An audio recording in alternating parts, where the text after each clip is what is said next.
So let's take a few minutes, give everyone time to join in as we try something new.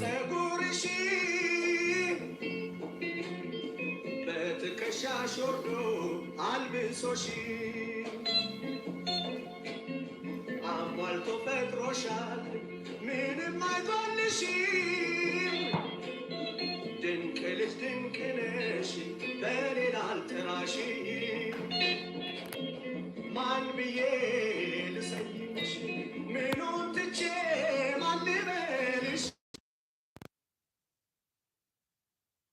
ማን ብዬ ልሰይምሽ ምኑን ትቼ ማን ልበልሽ ፍጹም ድንቅ ልጅ ነሽ ፍጹም ድንቅ ልጅ ነሽ. So we're next going to take a look at another infamous Ethiopian singer, Alameo Eshete, known by many as the Ethiopian James Brown, but also linked to Elvis and Sinatra, though I personally find these comparisons a bit more tenuous. Eshete was a huge part of the swinging Addis scene and took more of a funk approach to Ethiopian music. His huge personality cannot be denied on every one of his tracks, like this, Chedo Adari Nenyi.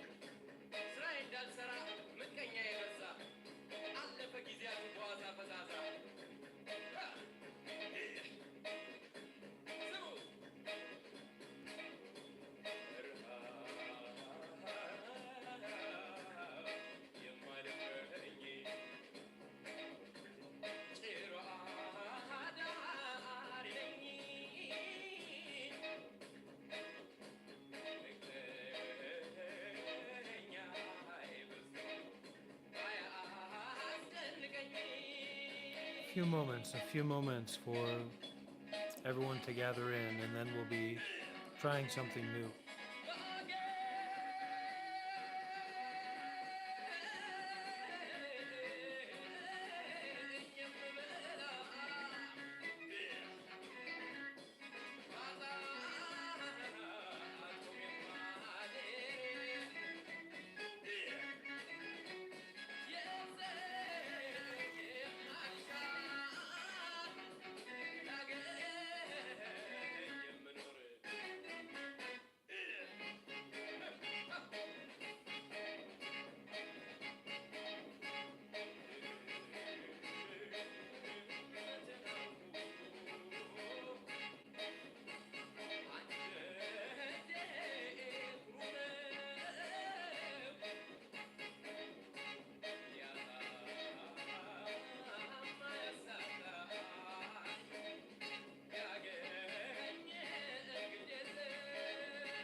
Can everyone hear me okay and see me clearly?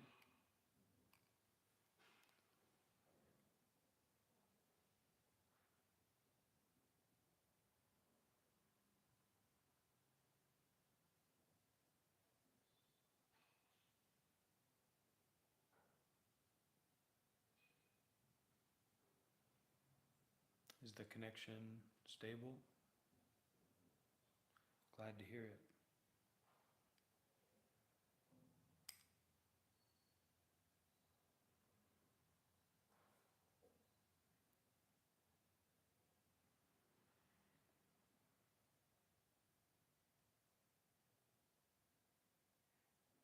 So there are many teachings that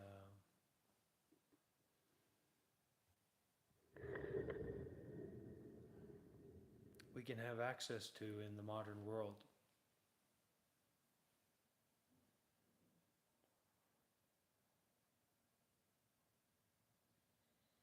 But all of these teachings are really a matter of pointing to our own internal path of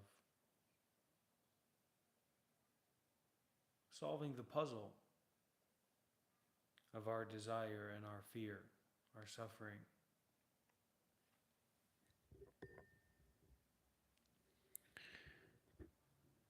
So, as much as we can find all of these different teachings that maybe share with us a different view, a different way of looking at life, and make us appreciate more of like an enlightened perspective, the path is really to be walked on. And if we're not curious enough to walk, we're not going to get anywhere. So the walking that I'm talking about here is actually to become curious about what's going on, to begin to practice direct looking directly at our own minds, looking directly at our own experience, and being curious enough and interested enough to sustain that looking. Without that looking, without the concentration, without the willingness, without the curiosity to look into our own minds, we're never going to get anywhere in the path of freedom, in the path of having the power to end suffering, having the power to see through our own illusions and biases. We have to dare to see the suffering within us before we can begin to do the work of untangling ourselves, untangling our egos, and relaxing and releasing our suffering, not just our body and mind, but actually relaxing and releasing the suffering itself, the grasping and attachment itself. So the invitation now is actually to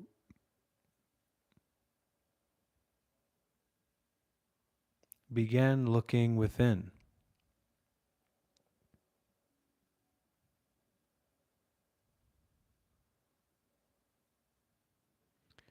Begin to look within this body. Begin to look at the mind itself. And because it's very easy to get carried away by the mental experience or the physical experience, the bodily experience, we want to have a kind of a tool or a key to keep us in this way of looking. And that key or tool can be our breathing.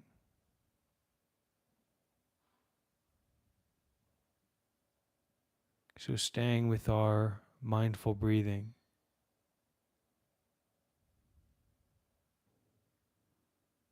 Looking at the mindful breathing in the body.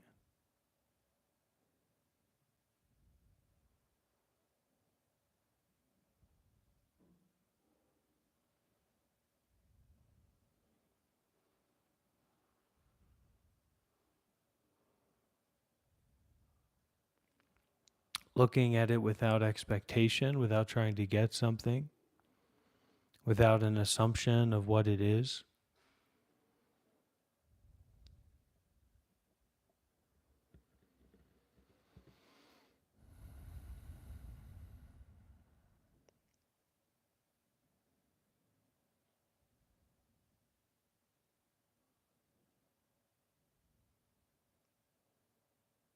Sustain looking at mindful breathing with, through as mindful breathing.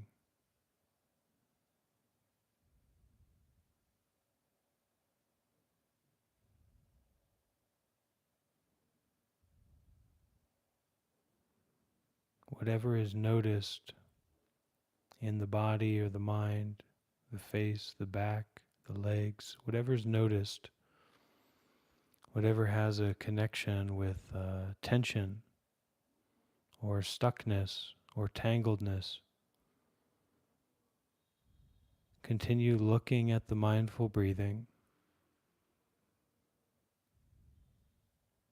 with mindful breathing, as mindful breathing, looking at mindful breathing.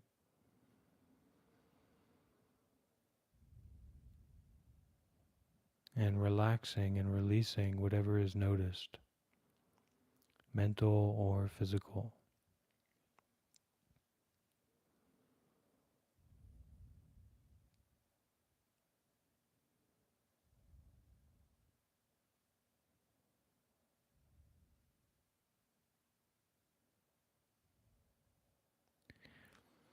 You may begin to feel this sense of this unknowing,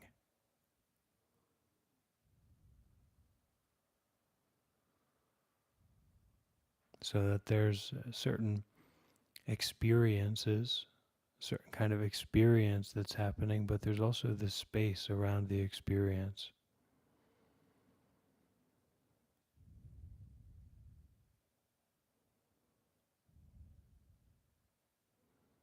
Allow your body and mind, allow the you to relax into this space behind, around experience.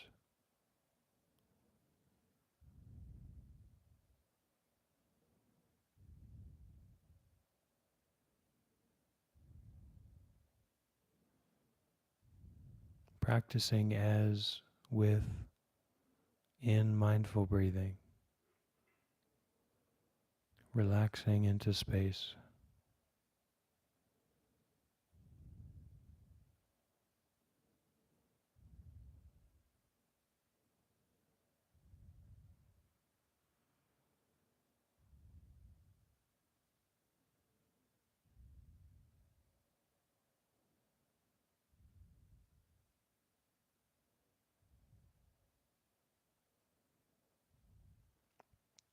Notice how, even though there is some experience that can be pointed at or noticed,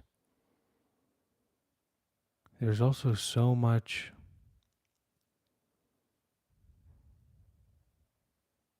that cannot be seen, cannot be heard, cannot be felt, that can't be labeled.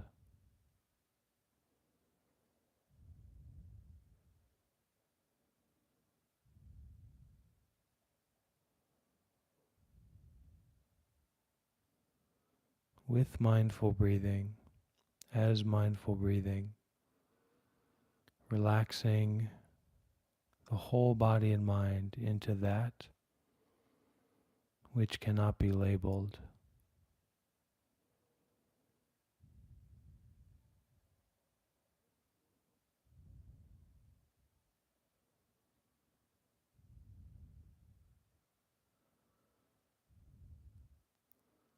It's almost an exploratory mission of mindful breathing and relaxing and releasing.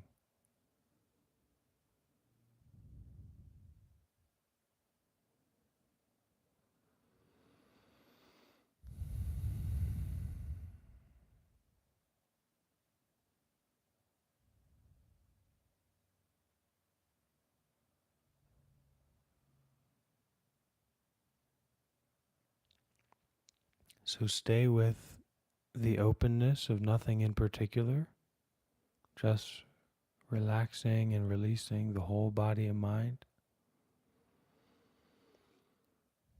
And when that process of relaxing more, releasing more, opening more seems to get tangled, simply return to mindful breathing. Mindful breathing with mindful breathing. Mindful breathing as mindful breathing.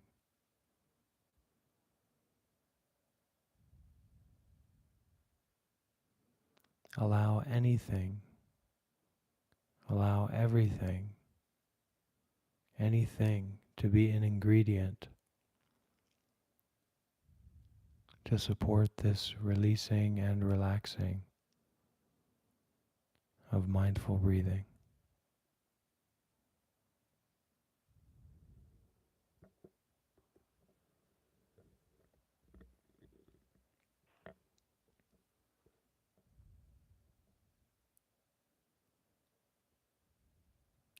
Allow the mind, allow the body, allow the attention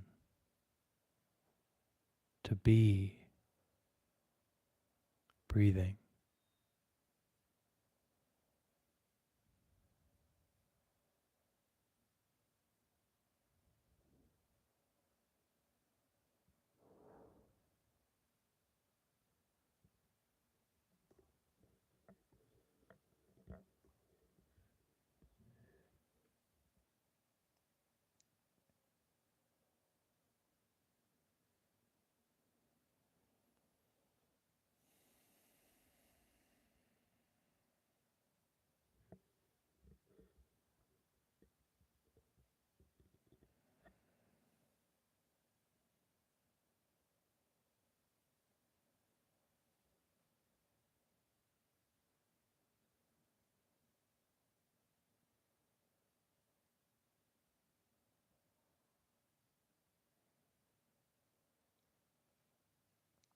Not simply to breathe mindfully for a moment,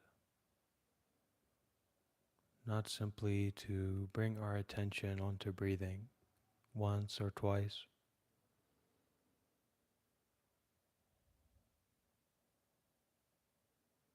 but replace your ego or replace your thinking mind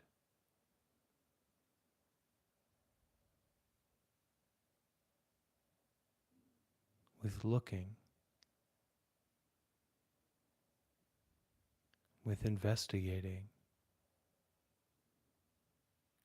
with directly experiencing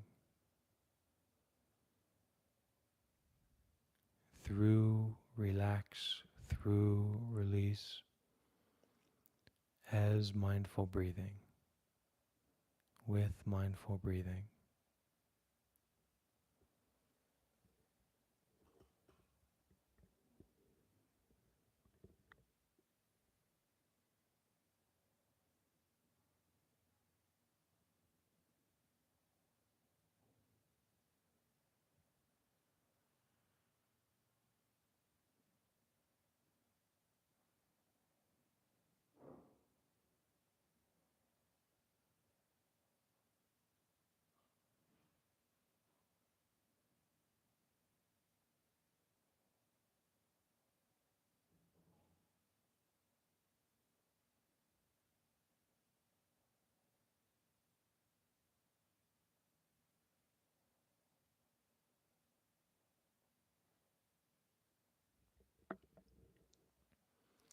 So we are supporting something that is natural,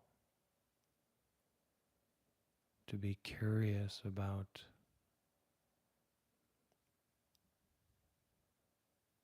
the truth, to be curious about what's really happening, not on the surface level, but at the very deepest level.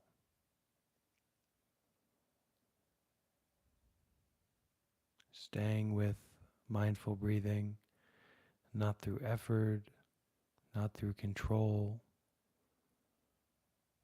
but simply through curiosity.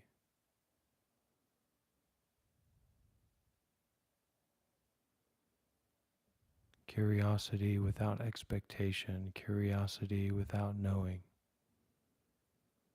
curiosity without understanding. As much as we look more and more closely, more and more deeply through this awareness of mindful breathing together with the relaxing and releasing of not seeking, not understanding, not figuring out, but just looking.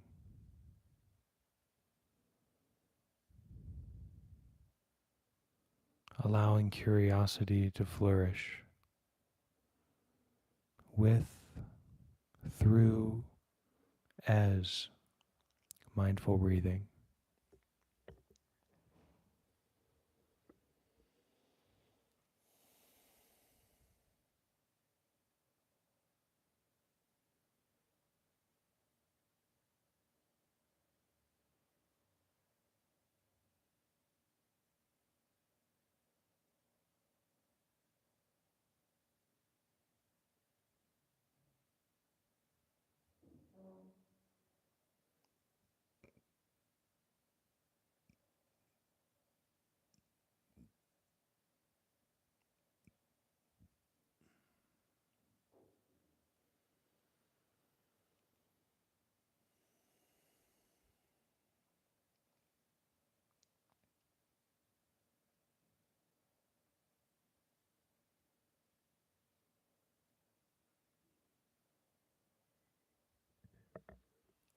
Listen out for the deeper mind.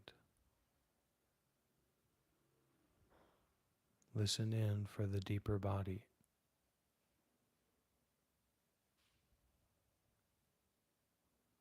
Not carried away by anything as being some final answer,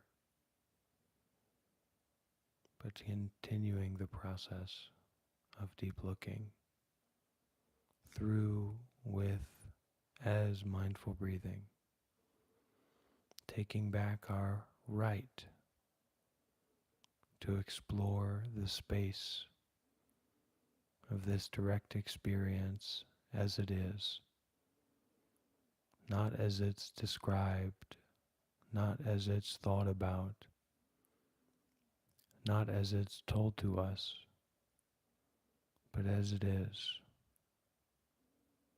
through, as, together with the looking glass of mindful breathing.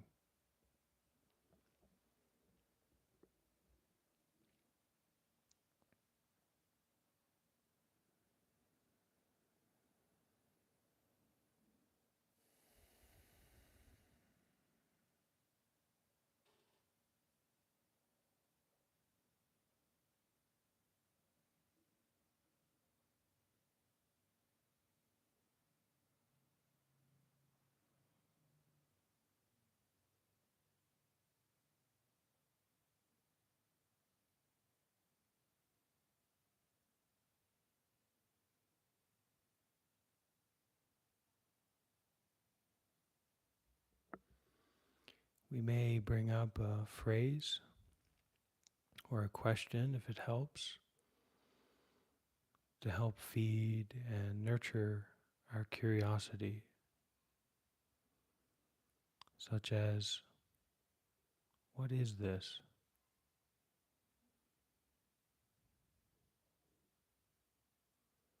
Such as, what am I really doing here?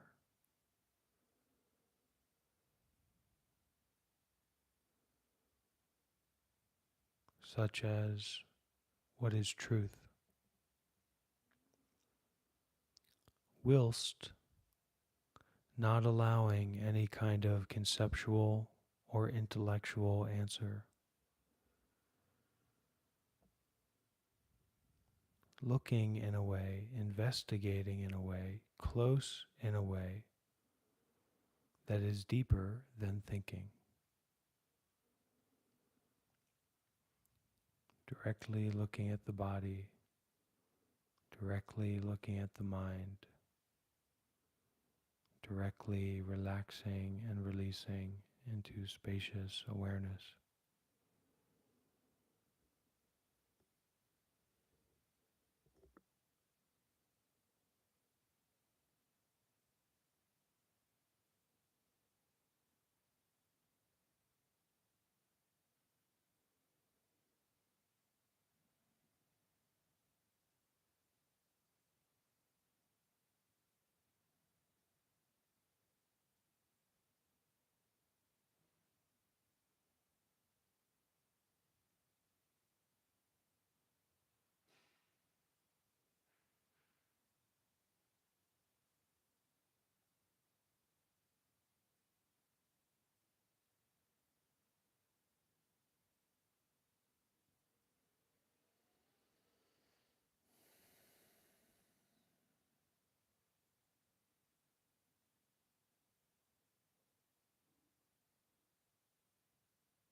when you get closer to the naturalness of awareness,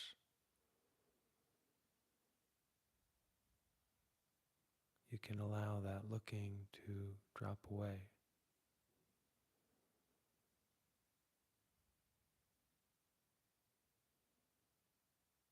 Just immersed in spacious awareness that is so clearly and vividly empty of things,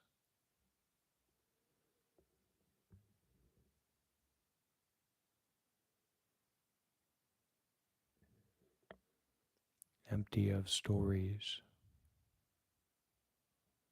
empty of people, empty of places, empty of experiences, empty of situations.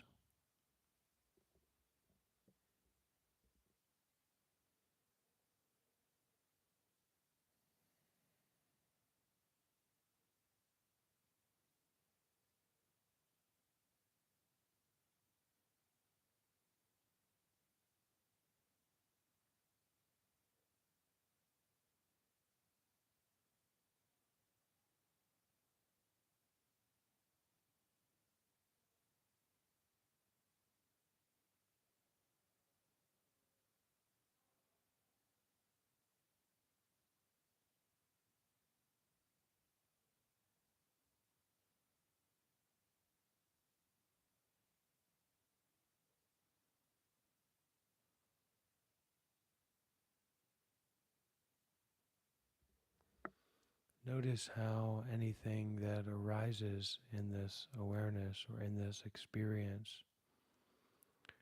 disappears. Whether it is a physical experience or a mental experience, notice, see for yourself how whatever arises, whatever happens, disappears. Try to see, try to look at the place from which experiences or thoughts are arising from. Try to look at the space that experiences disappear into.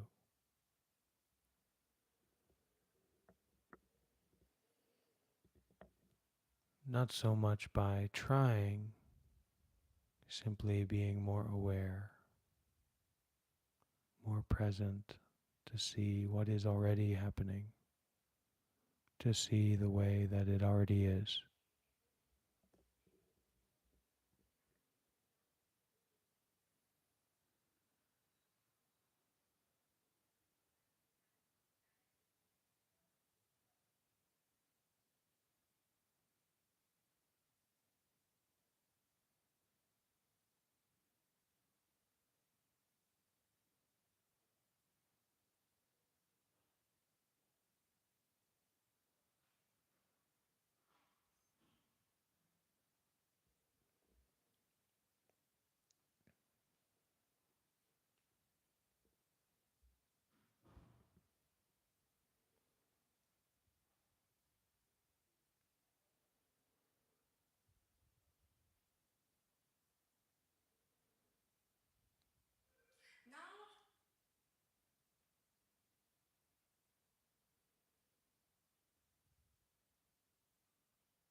As much as there are reasons to continue thinking, as much as there are reasons to stop meditating, as much as there are reasons to get stuck, there is the constant, ever present freedom to release and relax the whole body and mind. Whatever is noticed mentally, whatever is noticed physically, is an opportunity to step back into spacious awareness.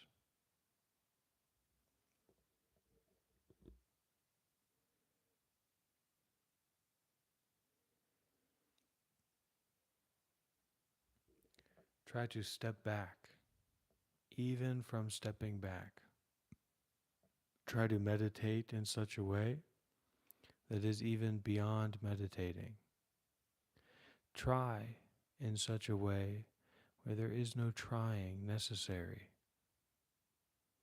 Just awake, just aware.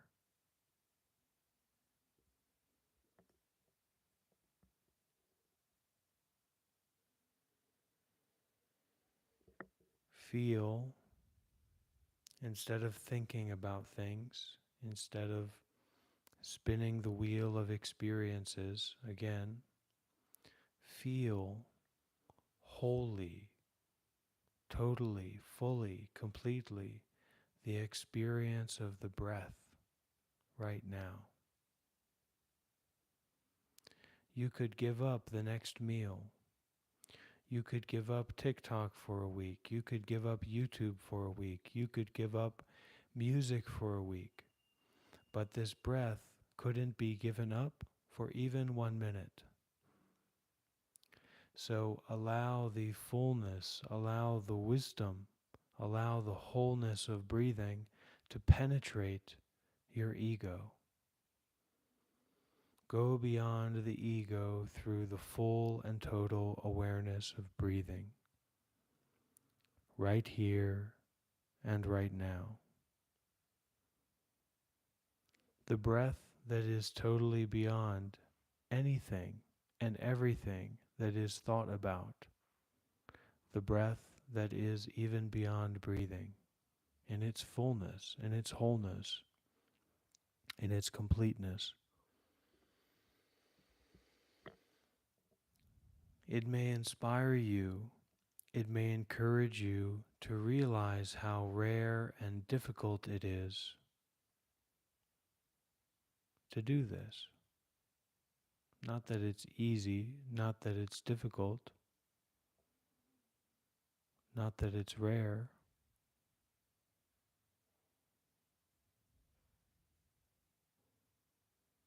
To be beyond everything, right here and right now.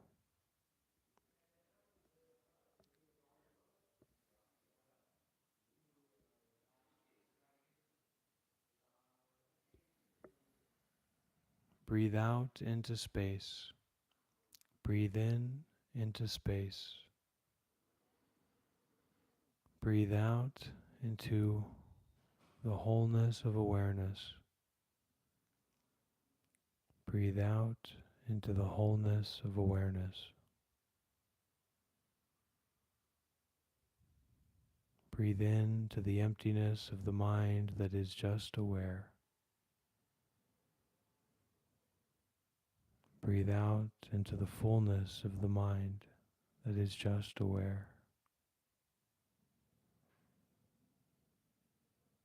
Just breathing in, just breathing out.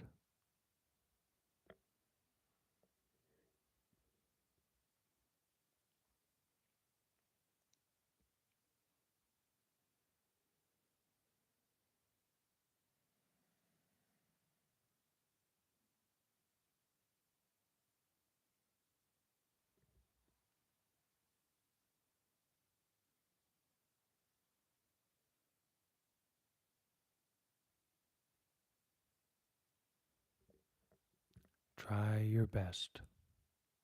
Don't be shy about looking at this, whatever this is, to look right at it.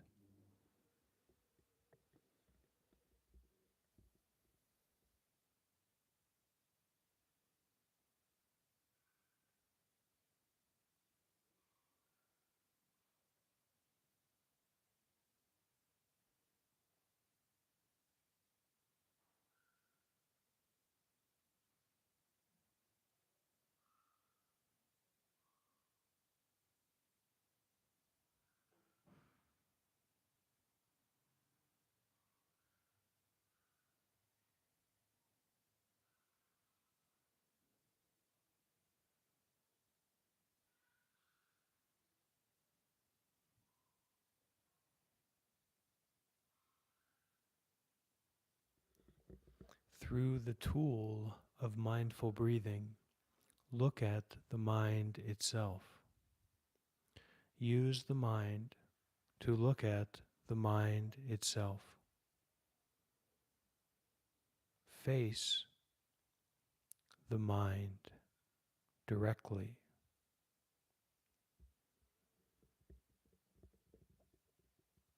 Look at the looking.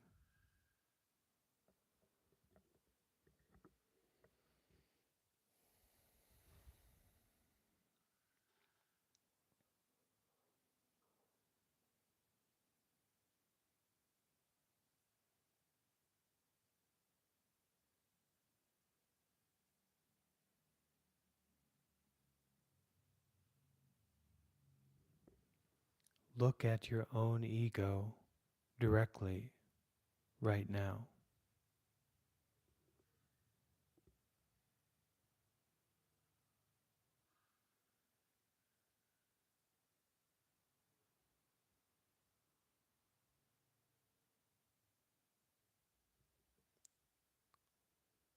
Look into the mind as if you were looking into a mirror.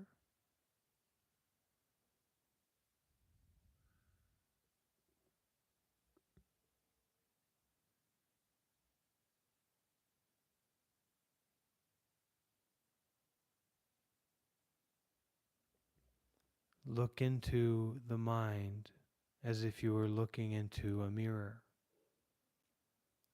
With the instability of your thinking and the out of controlness of your actions, use that out of control energy, redirect it towards focusing on your breathing. And as your focus is able to rest on your breathing, with your breathing, as you're breathing, look at the mind itself. Look at that which thinks. Look at thoughts directly. Look at where your thoughts arise from. Look at where thoughts are arising out of.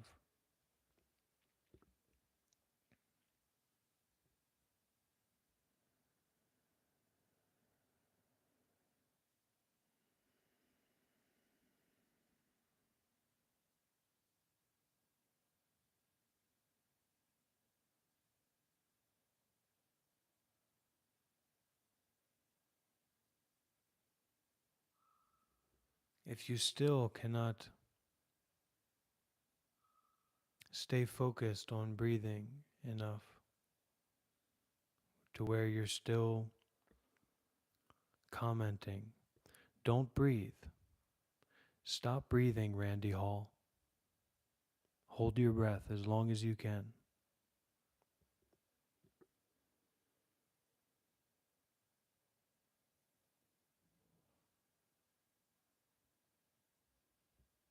Allow breathing to take place naturally. Allow awareness to take place naturally.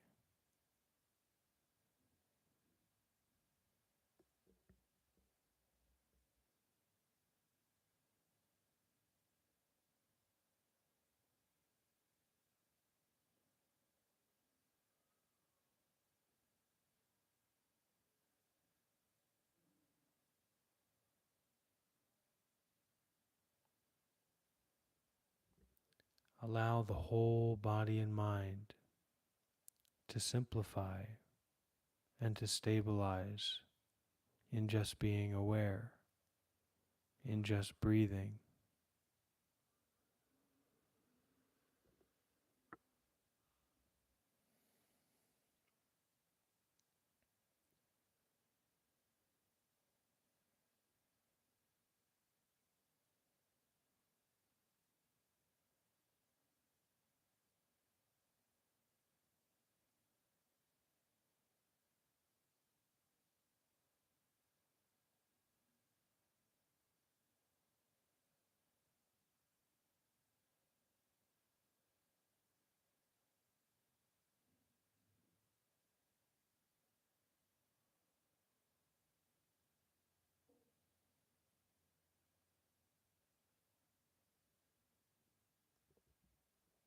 If you can't meditate, then just hold your breathing. Hold your breath. Stop breathing. And if you can meditate, don't be distracted by the sound of my voice.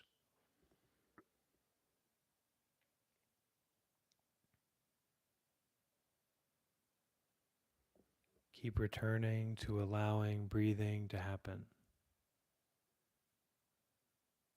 Keep returning to allowing awareness to be the way that it already is.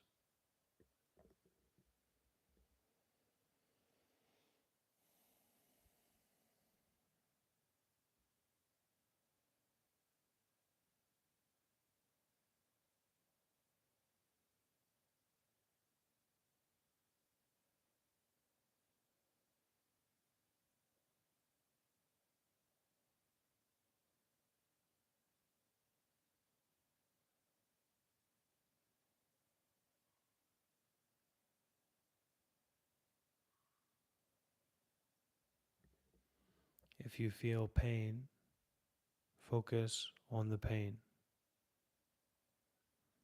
If you are aware of the breathing, focus on the breathing.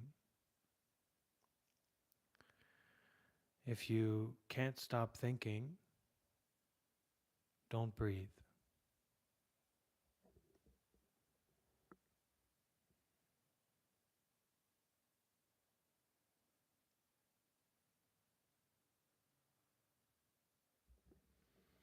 During this time, we can also experiment with our breathing.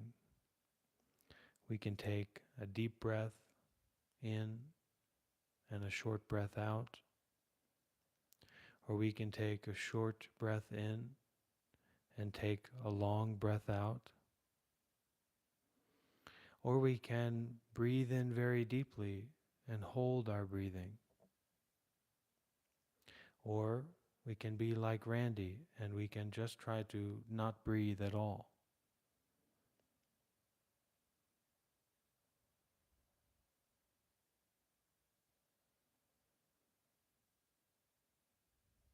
And watch that breathing.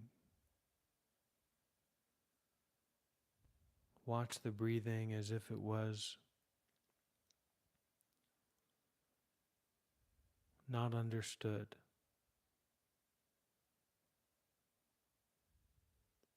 Watch the breathing as if it were something that should be understood, but has not yet been understood.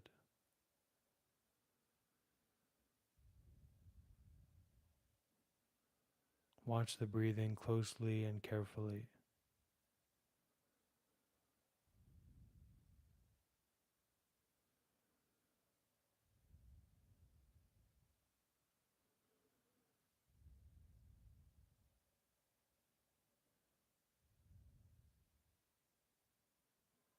Watch the breath as if it were something alien. Watch the breath as if there was an alien in your body that was breathing and not you.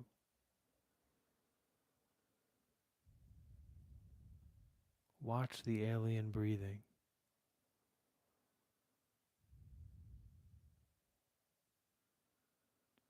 The alien breathing doesn't belong to you. The breathing doesn't belong to you,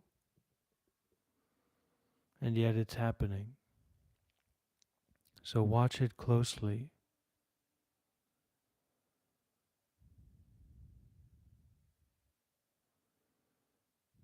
Watch the breathing closely.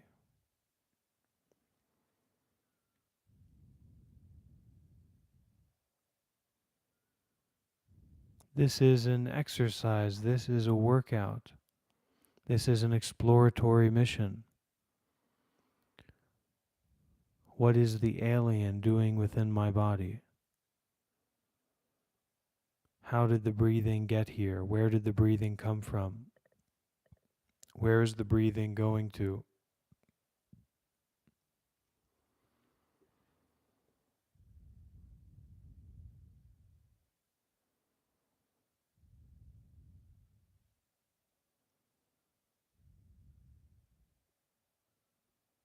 Watch the breathing process closely and carefully, as if your breathing itself was something dangerous,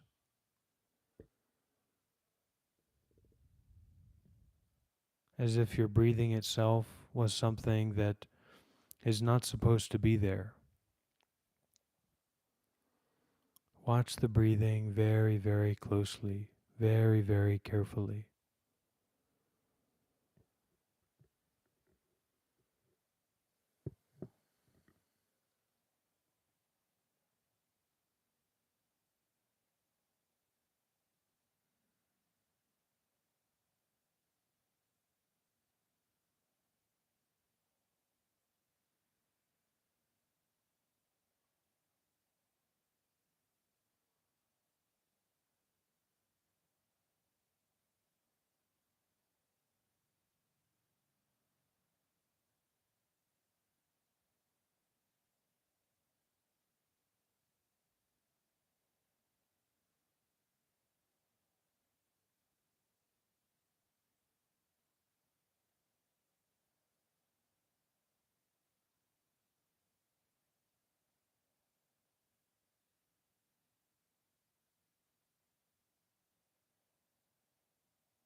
Watch the breathing closely as if you were inside of a sauna.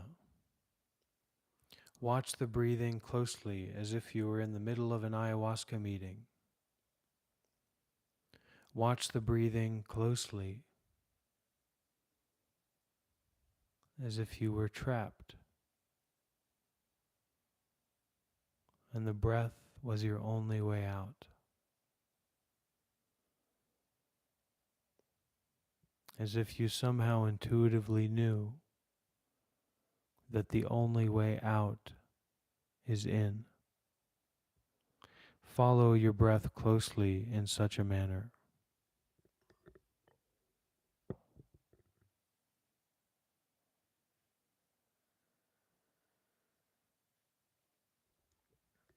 These are the final 10 minutes of our meditation. Please give your whole heart, your whole body, your whole mind, your whole life to following the breathing and noticing any other friends that join in this journey, such as the friend of sensations in the foot, or the friend of sensations in the back, or the friends of sounds, or the friends of thoughts. Stay closely with your breathing.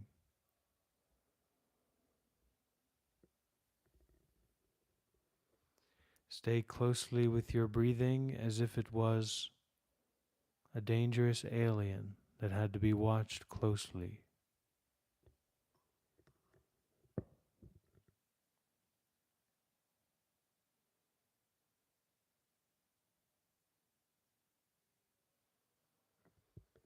Stay with your breathing as if it was speaking a language that was unknown to you.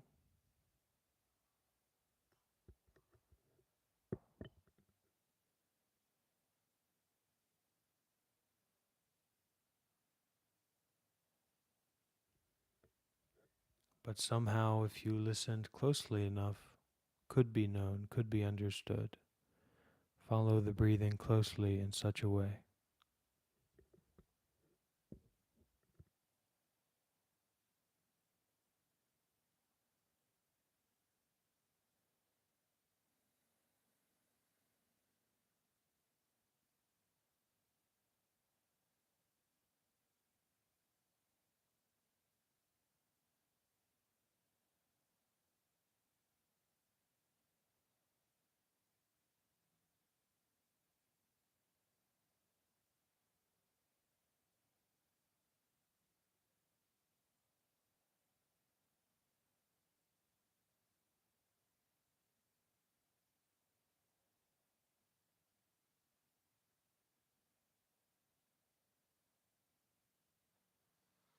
Follow the breathing and come back to the breathing.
Feel whatever there is to be felt completely.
Now, say it with me.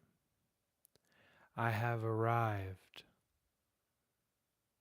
Repeat after me. I have arrived. I am home. In the here. In the now. I am solid. I am free. In the ultimate I dwell. Repeat after me. I have arrived.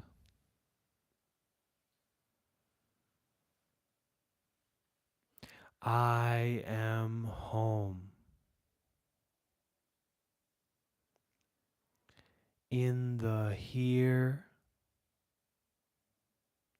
and in the now. In the ultimate I dwell.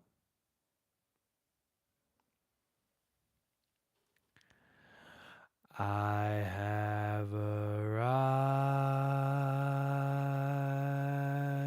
I am home in the here and in the now. I am solid. I am free. I am solid.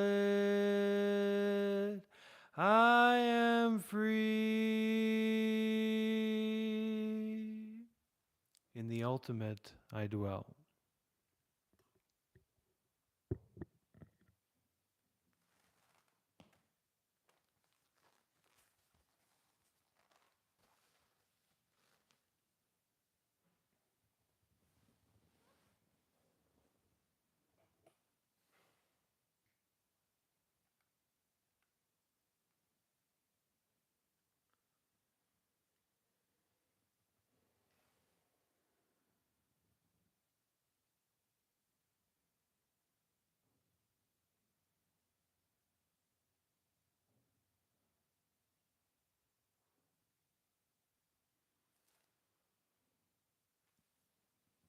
So we can stretch out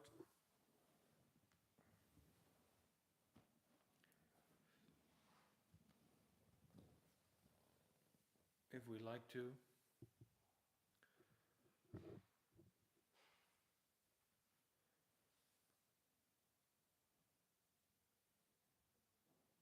All are welcome, all are accepted in the kingdom of non grasping, the kingdom of mindfulness and attachment.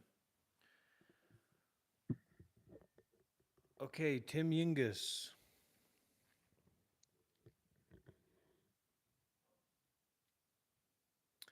Tim Yingus says, "Hey Rob, I have a question. Do you personally feel the attainment of seeking of enlightenment is necessary if one is already content and joyful in life?"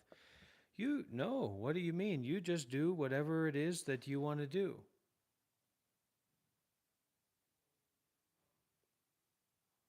That's up to you.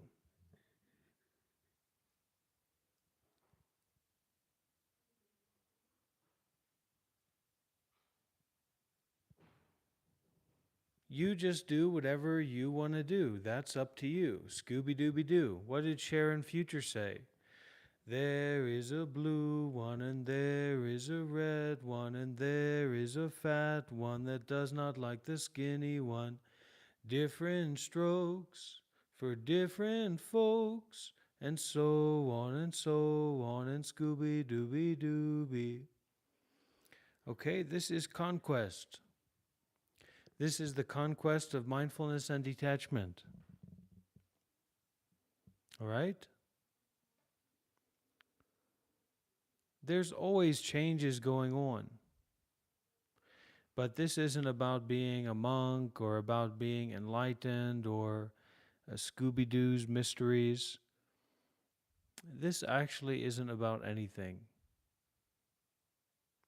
This is a live failure.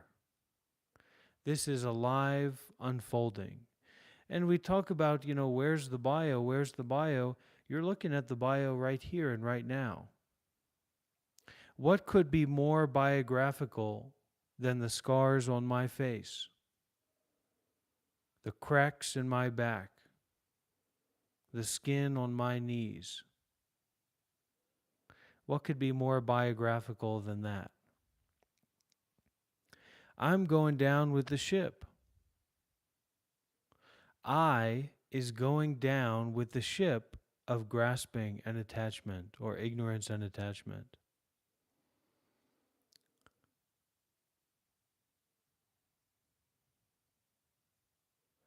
People come in and say things like that.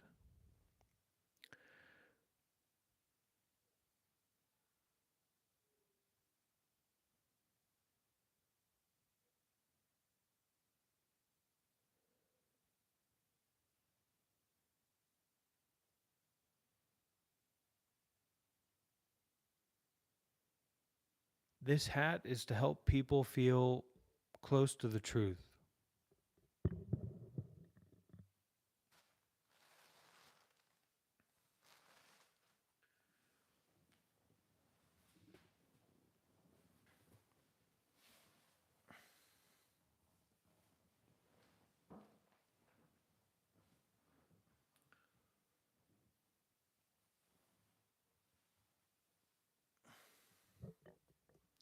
I'm glad you like it. I don't know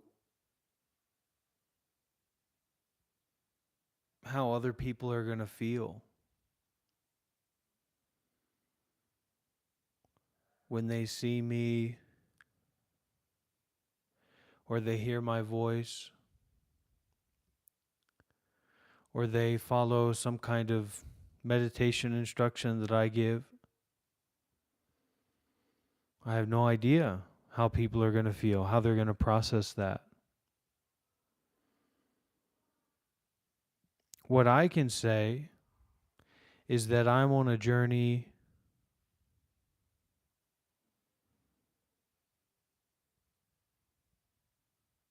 of long pauses.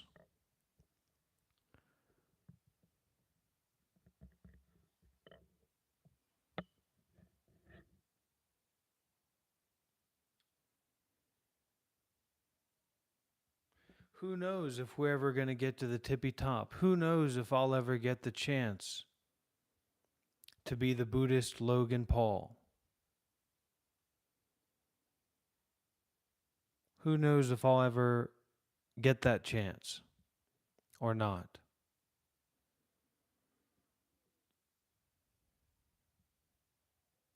To get to the mountaintop of social media excellence.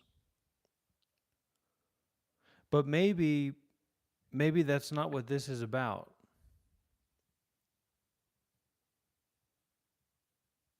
Maybe this isn't about becoming the Jake Paul of Buddhism.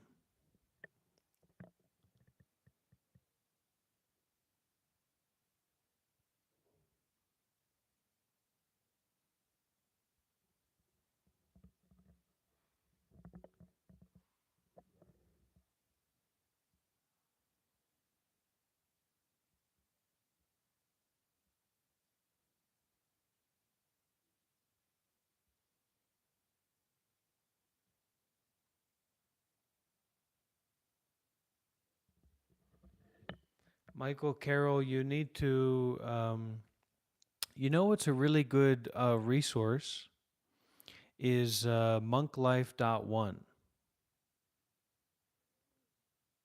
That has a lot of Buddhist information for those people that are looking for words. Monklife.one is a good resource. There's a lot of good words on there. And also, we can take what we learn here, and we can go and talk with ChatGPT. Or you come across something and you heard of a new word or a new idea, you can go and talk with ChatGPT about this. I mean, we'll talk with ChatGPT right now if it comes down to it, if that's what needs to be done.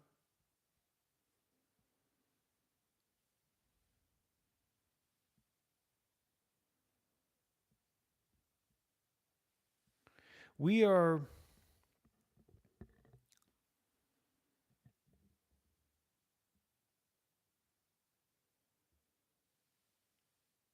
so what?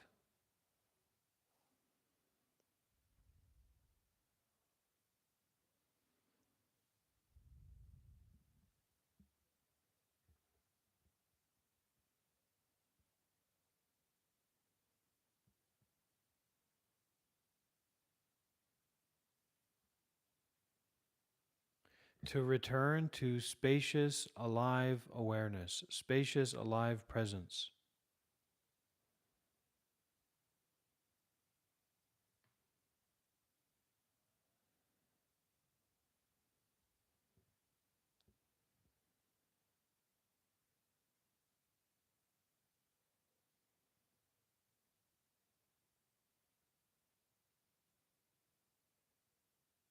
It feels good to be helped, and it feels good to help.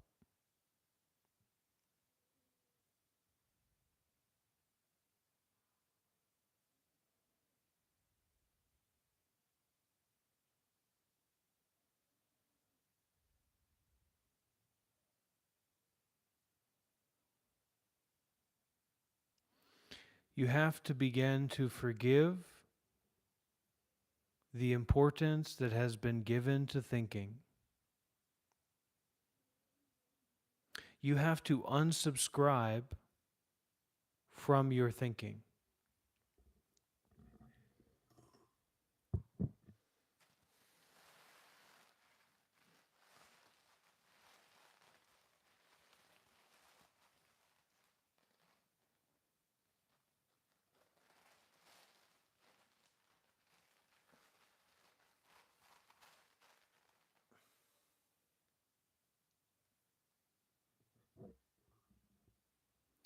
You have to unsubscribe from your thinking. That's what we do in meditation.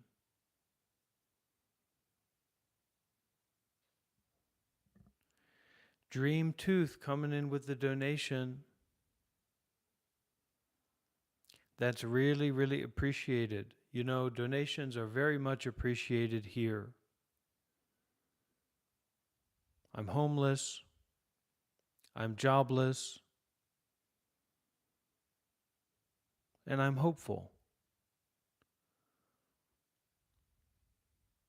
That's a bad combination.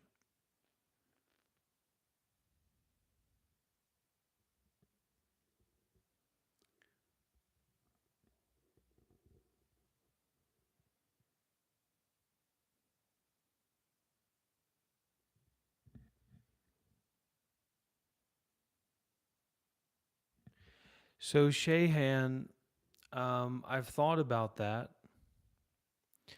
and it is that would be great work. That would be a great thing to do, but it's very, very resource intensive.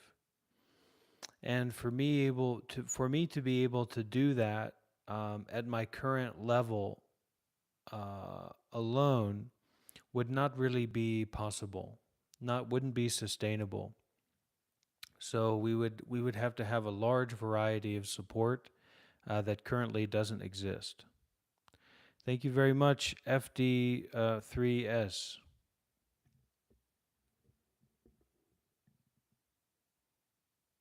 With the $999 donation, just joking, just $9.99.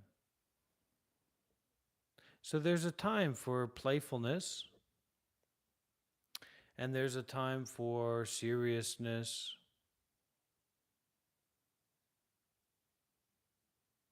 but there's not really much of a time for toxicity, meaning that having a good intention is always the right one. Having a bad intention is never good. We have an intention, we want to harm someone. No.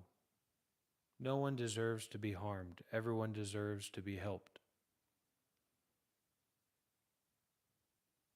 And we build up a relationship by staying concerned,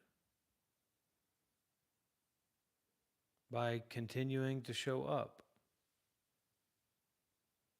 by continuing to be available. No intention is not holding anything, even if you're holding something.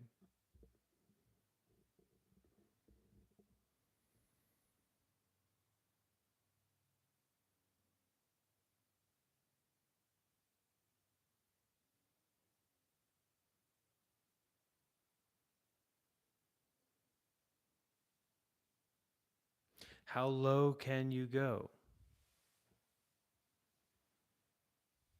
without going straight to hell? To be one with the earth and the trees and the animals and the children in nature, not in competition with anyone or anything.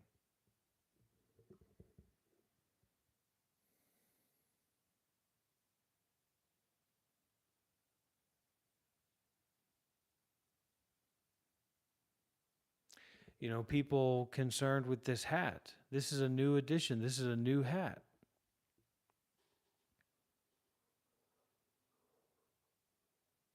People say, well, look at this degenerate. Look at this identity criminal wearing a hat like that.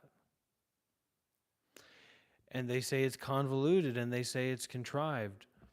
But to be frank, this is the kind of hat that I really feel comfortable in. This is the kind of hat that really feels natural to me.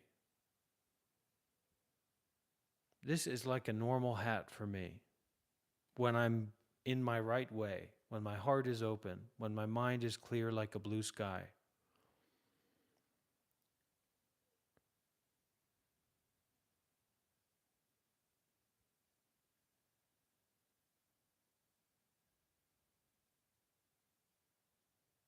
Patience and consistency. Say it with me. Patience and consistency without expectations.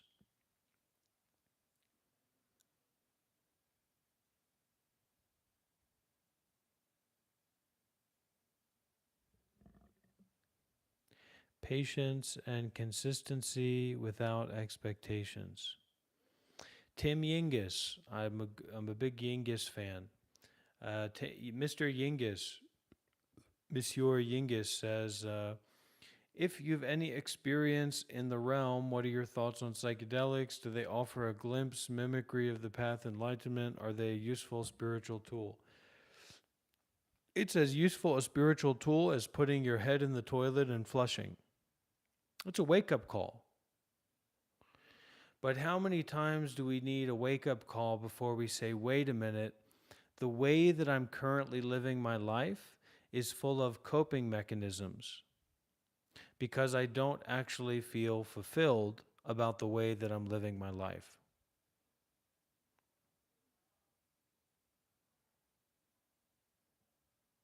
So try it. Go and put your head in the toilet and give it a flush.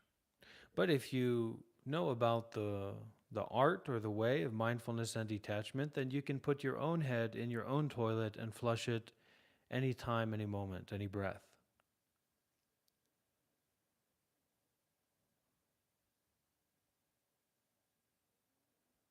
Wisdom and compassion go hand in hand together. It's not about being smart and then being nice. It's you wish for suffering to end. You are established in the wish and the aspiration in the way of either ending suffering or experiencing suffering and having the clear intention for that suffering to end instead of trying to avoid it or trying to perpetuate it, because sometimes suffering can be based in pleasure. Suffering isn't just always based in pain. That's why we have to look very closely at how our relationship is with pleasure, because there's an animalistic side of ourselves that says if something is pleasurable, it's good. If something is pleasurable, it's medicine. But that's really not the truth. Just because something is pleasurable doesn't mean that it's actually good or helpful or beneficial. So we have to look very, very closely at our relationships with pleasure. Things, people, activities, situations that make you feel pleasure. And what are those situations concerned with?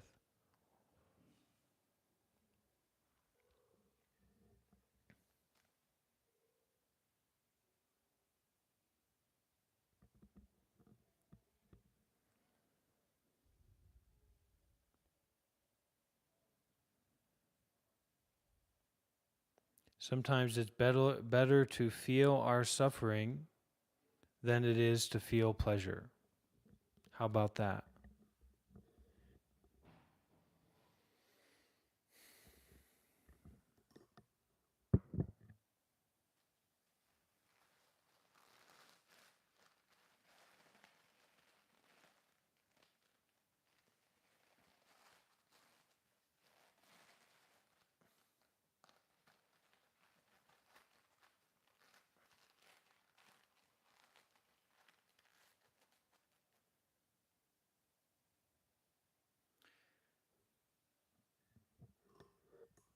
It's not actually about you personally feeling anything.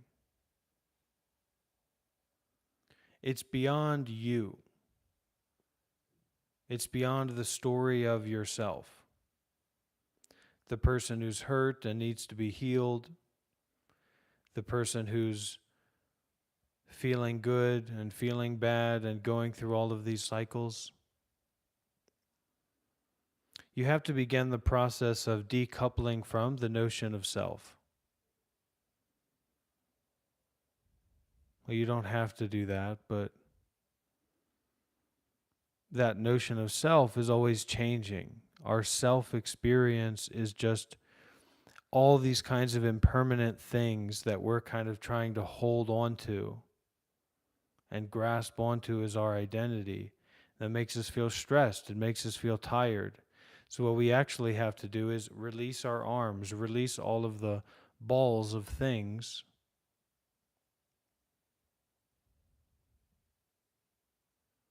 Relax, release the whole body and mind, step back into awareness.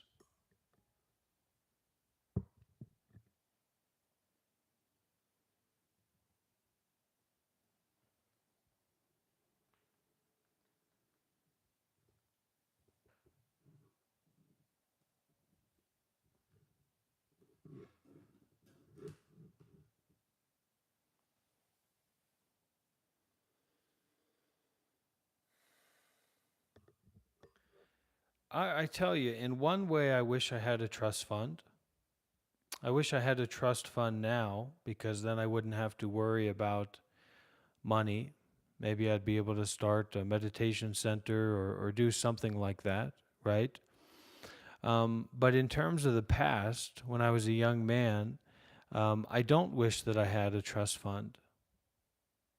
Because if I had a trust fund, I probably would have never been inspired to leave America to go and become a Buddhist monk in Thailand in 2018 and go through this 7-year journey of self-discovery that led to this moment of me wearing this uniform of mindfulness and detachment.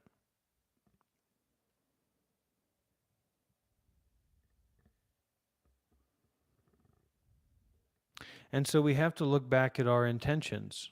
What's your intention in asking, how did I support myself? Why don't you just mind your own business? Or as we used to say in the thought that I just had, why don't you wipe your own ass?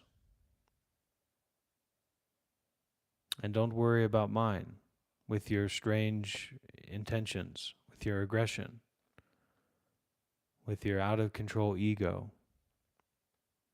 So you have to actually step back and establish yourself in just being aware.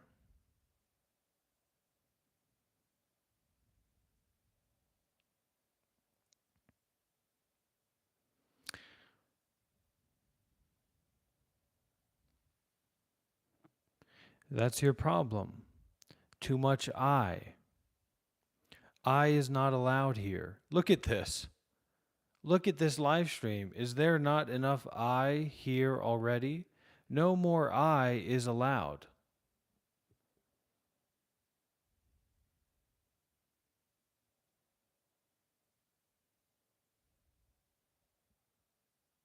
This is enough I. We don't need any more.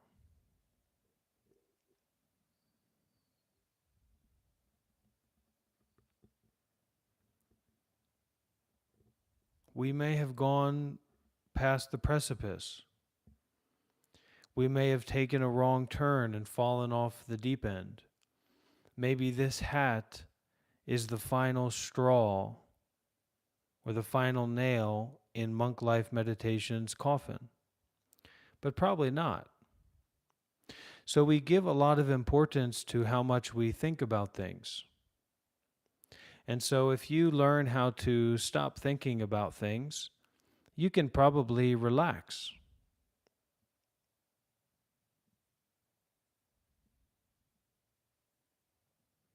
You can relax and be free from stress.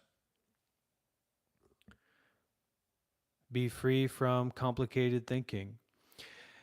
So I think I'm not there yet. AFSGDHFG. I think there's still a little bit of wandering, a little bit of meditation retreats, a little bit of exploring the spiritual world that I'm interested to do. But the meditation center that I would run would be very, the emphasis is on limitlessness.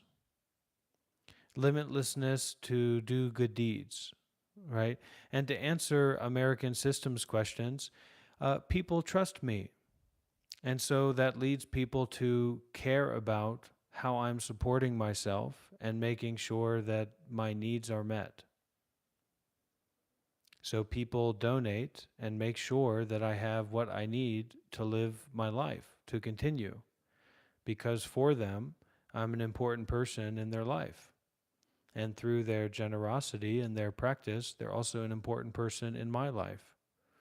So it's a kind of relationship built through generosity, mutual generosity. A lot of people tune in and get value from these teachings, but they don't necessarily give or practice very seriously.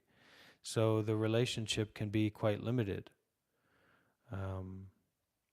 But when people actually take this as seriously as I do, or as sincerely as I do, then there's a mutual trust.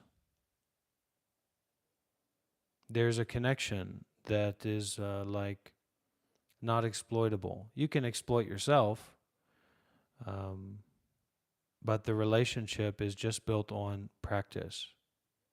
So you do what you do, I'll do what I do, and we both have to deal with the results.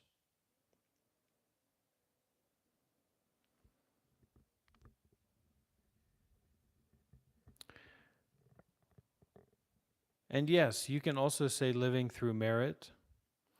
And someone asked recently about my current status or way of life. Is it, am I still living as a monk or like a monk?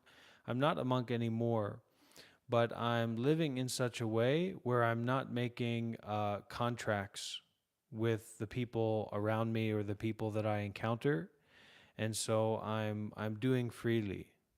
I'm resting freely. I'm working freely. I'm walking freely. I'm listening freely. I'm not getting into contractual relationships with other people's expectations or seeking like monetary gain and all that. So I'm being able to stay with my monkish values.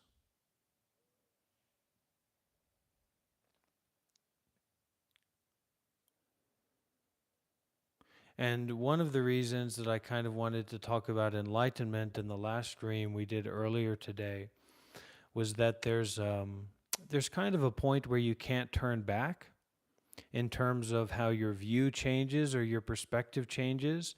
And then there's a point where you totally can't turn back in terms of these four stages of enlightenment, where you literally, because all of the things that we do in our lives that we think are done through choice are actually done through desire, fear and desire.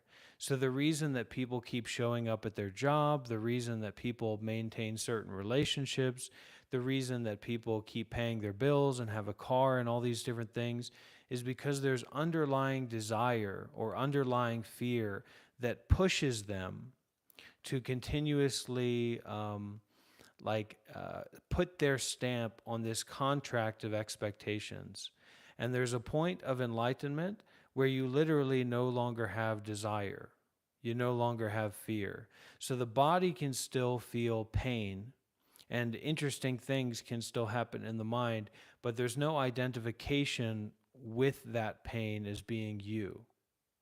So even though pain is happening in the body, there's no suffering that correlates to that pain. Even though pleasure is happening in the body, there's no correlation between the pleasure happening in the body and what you now are, which is absolutely nothing. And so, in that situation, you basically have to become a homeless person or a monk or what have you.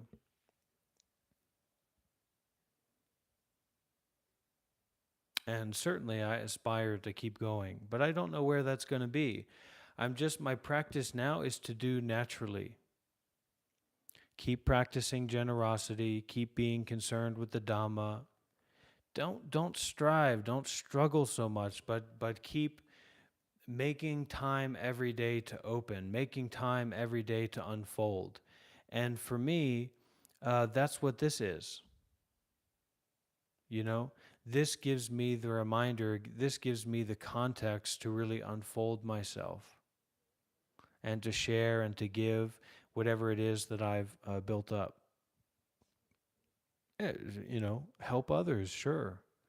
People's, I believe it. I believe it when people say this is very helpful and, this benefits them and supports them in different kinds of ways.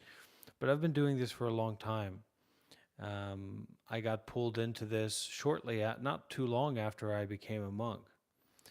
And, it's, yeah, there's an illusoriness in the effect that I have on others for me. And, just know that I'm completely open and completely welcoming. you to be here and to practice with me. And I'm grateful for you getting benefit from this, and that's enough. And American systems, you good luck, okay? Don't think too much. Don't struggle too much.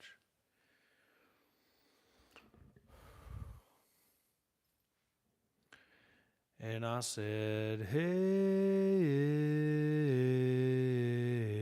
hey.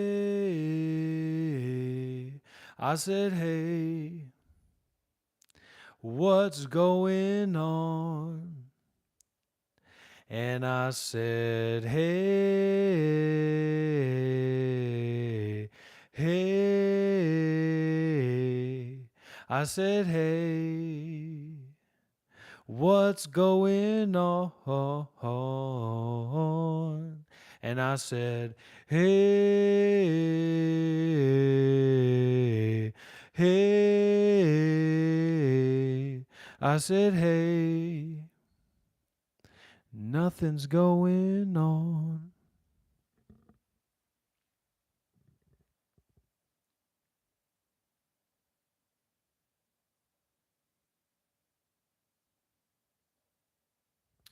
Well, really what we learn when we put ourselves out there, when we try really seriously, is we learn the depth of our own incapacities to get what we want in terms of freedom, in terms of enlightenment.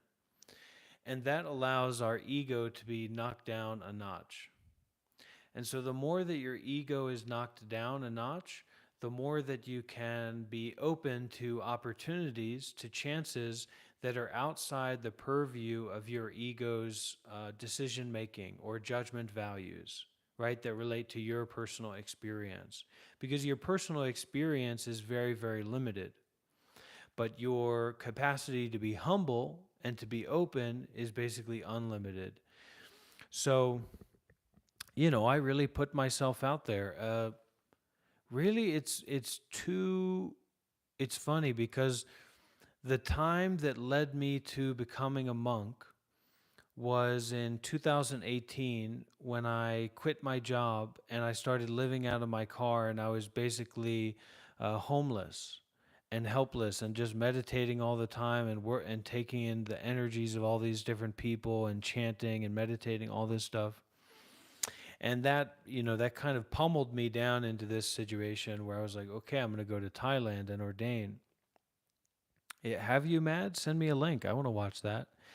And then this most recent experience that I had in India, in Bodh Gaya, India, and in other areas of India too, earlier this year, was the same kind of thing happened where I got the taste of blood. I got the taste of devotion, of like just trying nonstop all the way.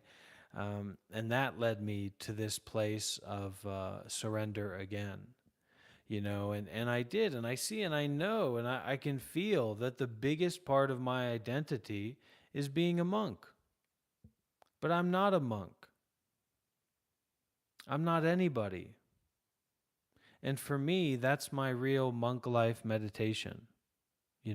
And it's open and it's consistent. It's a welcoming, it's an invitation. So it's not like there's some dead end of ego understanding about me or about the path or about what you've got to do.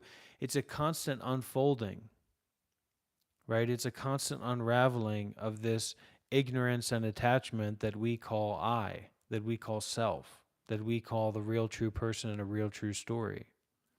So the real true person in a real true story can't see that there's nobody here to begin with, that there's no story going on, that's impossible. I might come back to the U.S., but honestly, I'm not planning for the future. I'm not going into tomorrow. I'm not going into a week from now. I'm not going into anything like that. Right? So that goes to what I was talking about the stages of enlightenment. there you get to a stage, you get to a point of enlightenment, right? This ultimate, this highest full enlightenment. And there's, there's different ways that we can look at this, but let's take it like this. This highest level of enlightenment, to be an arahat, there's no tomorrow. There's no time. There's no planning ahead. And so this being present, this centering, this returning, this coming back to mindfulness is actually kind of. It's a revolutionary happening. What we know as time is kind of like dream sessions. We're going through dream sessions, and we have recurring dreams, right? So this is all about waking up out of the dream.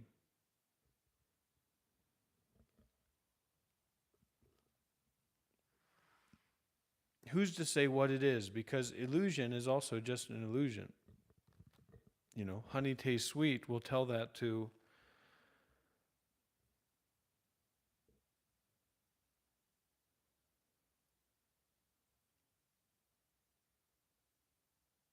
no taste buds. Who are you now? Can you really find a true answer or a deep down answer about who you are right now? Daniel Ingram, I don't, I wouldn't give so much. That's not very exciting. That's not very inspiring to me.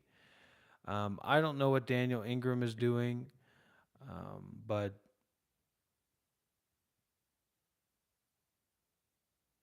hopefully he doesn't suffer. Hopefully nobody suffers ever again.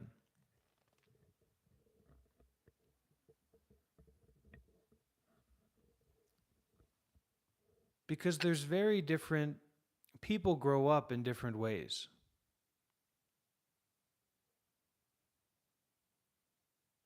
People have different experiences growing up, so they have different qualities. Also culture and language. So just because someone appears a certain way, it doesn't mean that they're more or less enlightened. You could see a monk from Myanmar speaking incredible, interesting chanting, sitting on a throne, looking very, very meditative, with many, many people following him and bowing to him and worshiping him, and he might not be very enlightened. Where you might have, someone who looks kind of homeless and they might be enlightened. And once again, see, this is the trap that I think is why I'm not inspired by Daniel Ingram, because that's just one particular system, that's one particular perspective of looking at it practically. But there's no one absolute true total system. So as much as we identify with any particular system without having that quality of openness, that's not correct. There's a lack of inclusiveness in that. There's a lack of limitlessness in that. So what I look for in a teacher, what I look for in like a highly realized perspective is limitless inclusiveness that is beyond duality.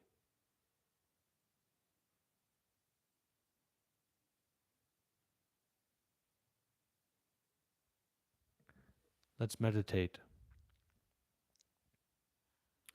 So we can start off with humming.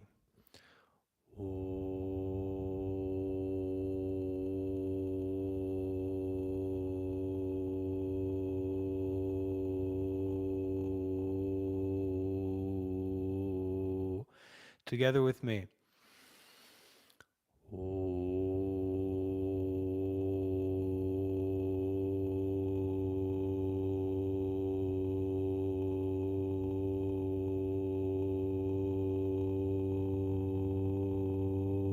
Listen to your throat, listen to the sound. Together.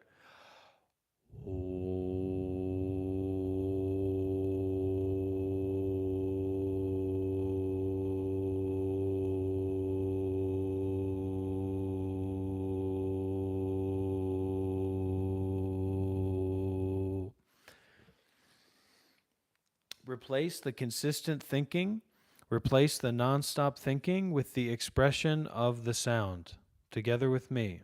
Okay? Here, we'll count it down. Get your energy up, get your energy together. If you can't be loud doing it, just be soft doing it. No big deal. Okay? 10, 9, 8, 7, 6, 5, 4, 3, 2, 1. All together, deep breath in.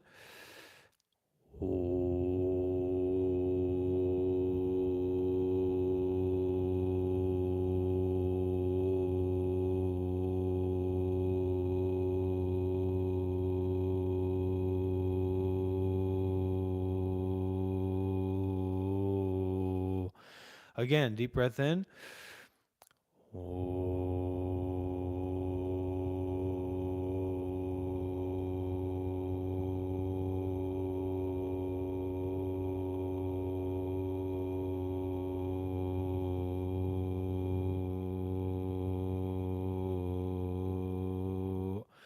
Again, together, deep breath in.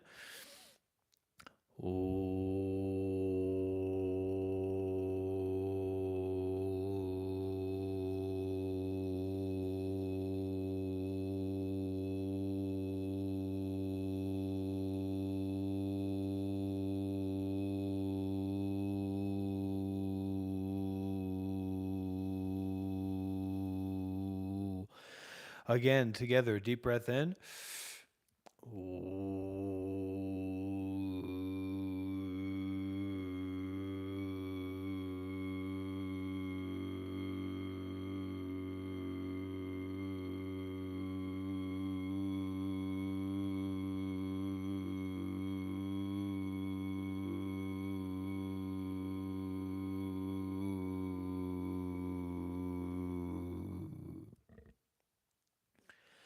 Okay, let's start breathing in deeply.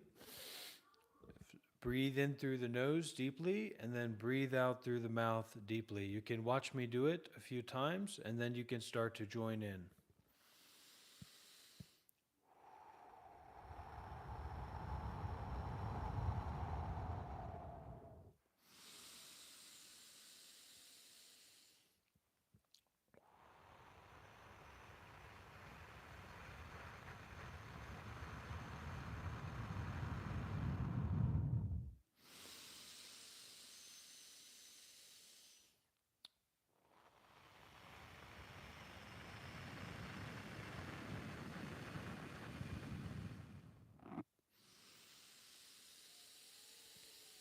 If it helps, you can look directly in my eyes.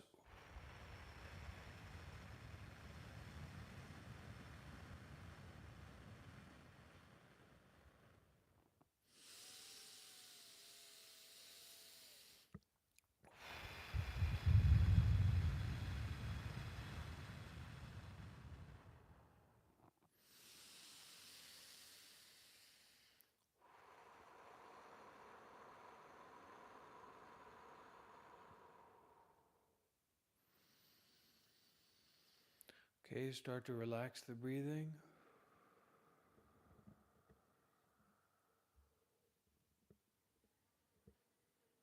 Let the breathing and the body settle.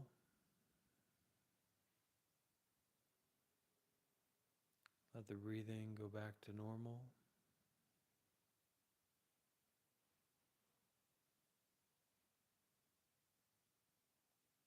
Keep your mind on watching the body.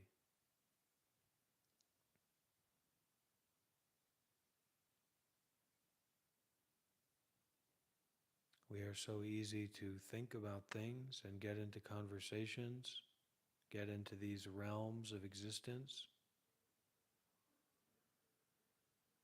that we totally forget the presence of the body. We totally forget the reality of the body. Now, the body is just a sack of meat and bones and blood. It's basically a blood bag. But this blood bag is a very useful tool for returning to effervescent presentness. not a thing, but a constant reminder, a constant fizzing, a constant bubbling that dissolves complicated thinking.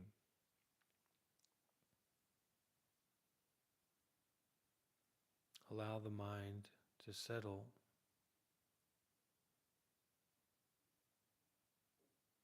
on the sensations of the body, whatever they are.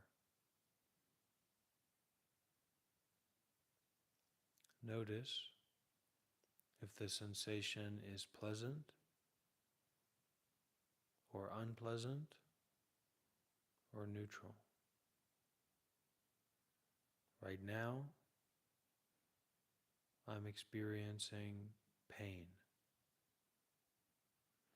Right now, what are you experiencing in the body?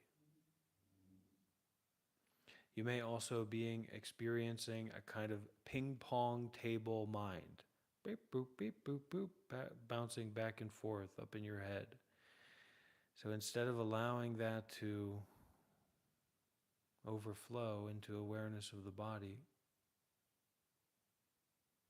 you can pick up the breathing and let the breathing bring the mind home to the body,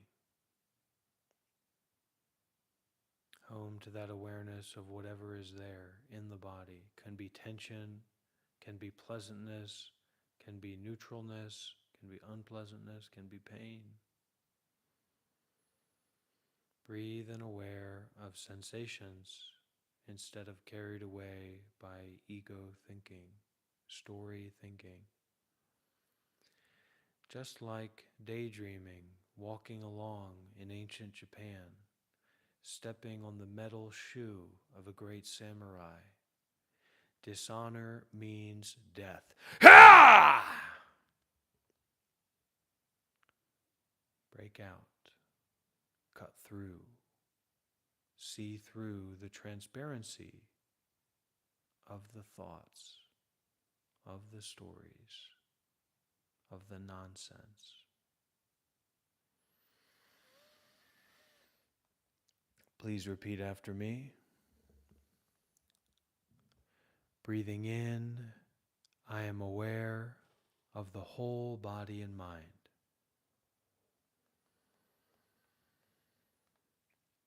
Breathing out, I relax and release the whole body and mind.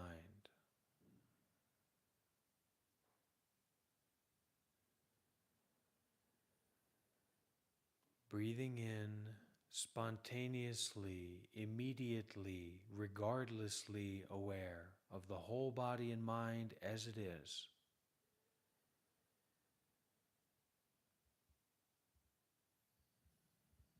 Breathing out, relaxing and releasing anything and everything.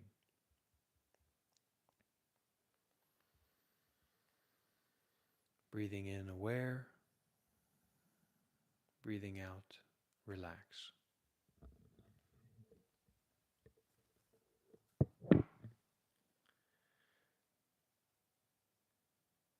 Stupidity, my friends, is very stubborn. Stupidity is very, very stubborn.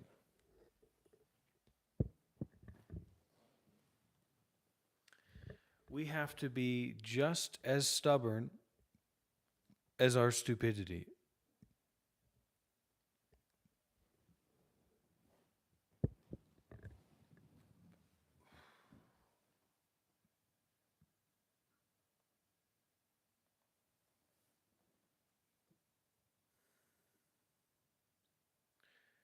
We have to be just as stubborn as our stupidity.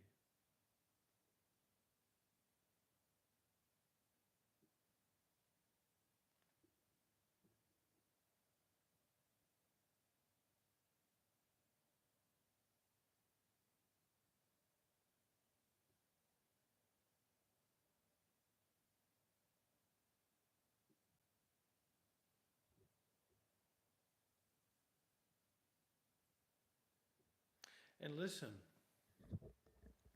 it's not just you and me here.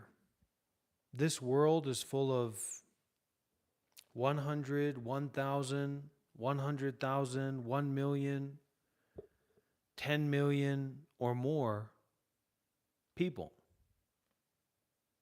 And a large, large majority of those people are about as stupid as sin. So we're not trying to get rid of stupidity, but rather be beyond stupidity. And to be beyond being beyond anything, because anything that we are beyond is just another shackle that we're attaching to our legs. It's going to make us tired. It's going to make us feel heavy.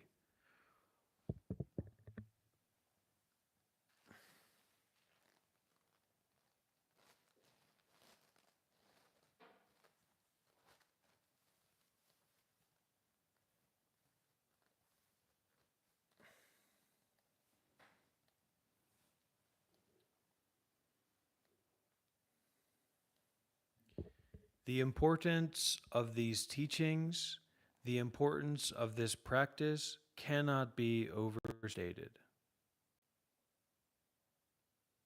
This is everything.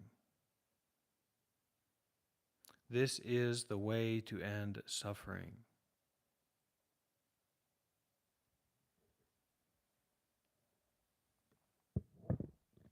As far as I'm concerned, and who am I? I'm just a nobody. A desperado on the precipice.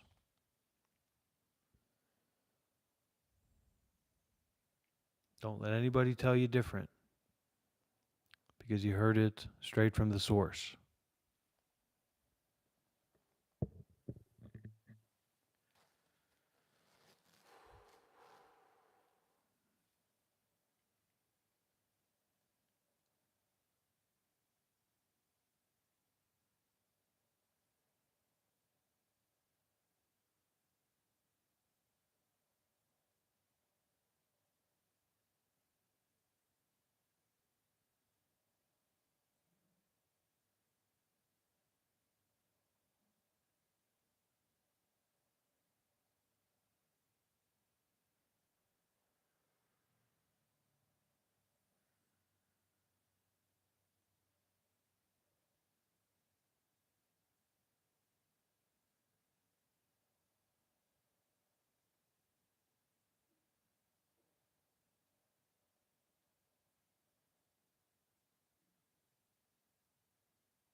Starting a meditation center takes a lot of merit, and a lot of money for that matter.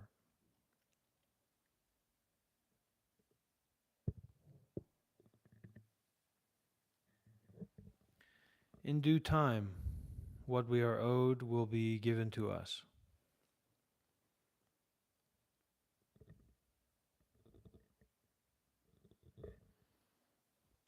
My website's doctrine in accordance to harsh language. What are you talking about? Talking about monklife.one?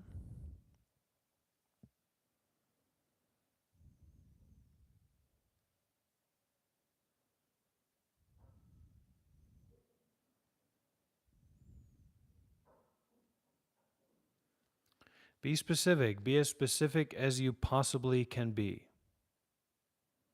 Specificity is also a quality of generosity.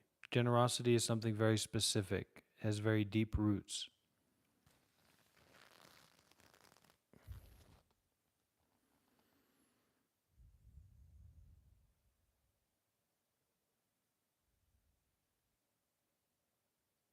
It goes back to your intent. And so having an unenlightened intent of arguing or being right is pure stupidity and is harsh. So, right speech also relates to not just talking about nonsense with people.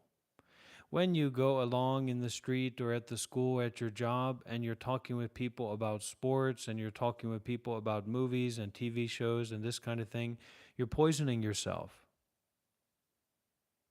You're setting up patterns in the mind of stupidity, of ignorance and attachment, of delusions and illusions. Now, this is a training modality.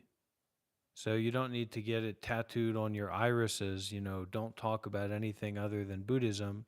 But what it means is to bring this layer of mindfulness and carefulness and attention to all of these actions that you partake in your life. Harsh language is a big no-no. Yelling at people, angry at people, aggressive with people, etc. And if I did start a meditation center, America wouldn't be my first choice. And I'm not trying to sound like a complete lunatic because I'm in no position to start any kind of meditation center right now, but it is a good idea. It's a very good intention, Eddie, to help support and facilitate meditation centers. Especially what's needed is a 24/7 full-time meditation center. There are very, very, very, very, very few full-time meditation centers in the world. And it really, I tell you what, it can help a lot. Top 3 locations would probably be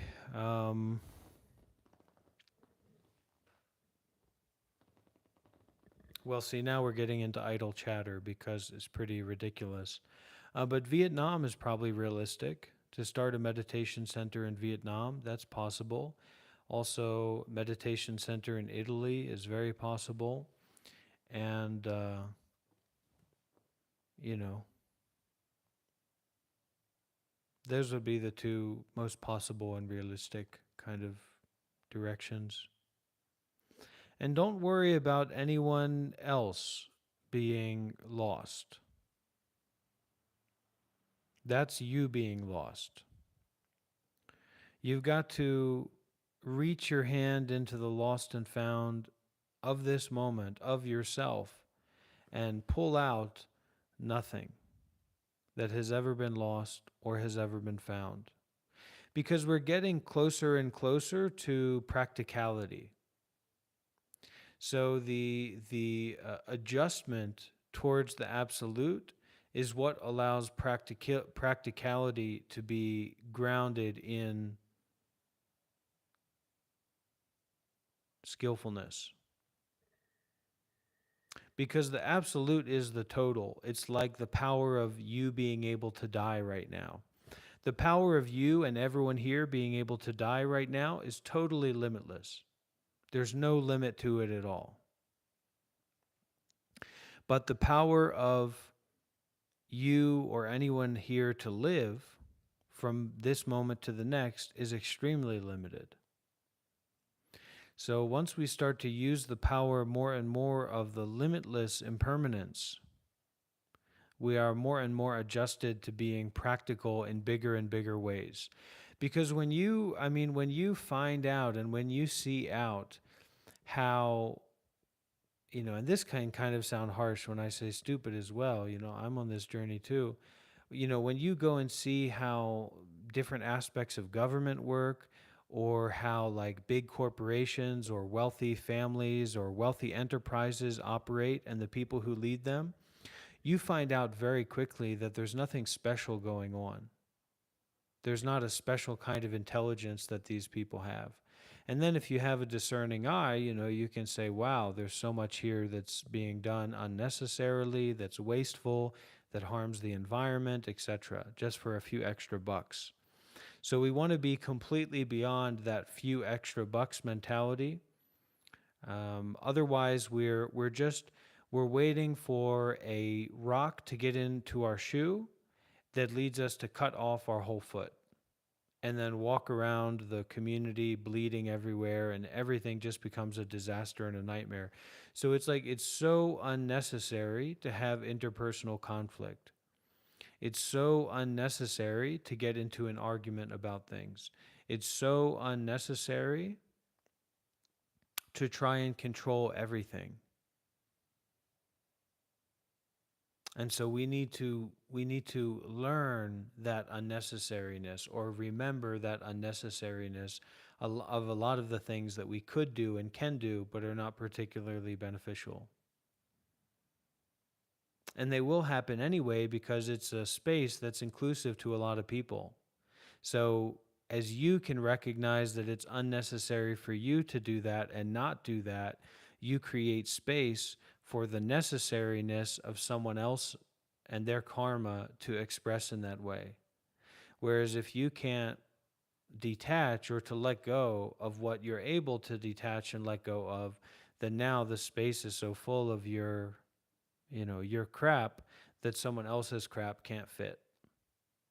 And those are the people that really need the help and support. And those are the people that really give us the most benefit by being there and sharing with them and helping them and supporting them. That actually directs our minds towards the truth rather than the vaguity of our short lived health and wealth and pleasure or pain.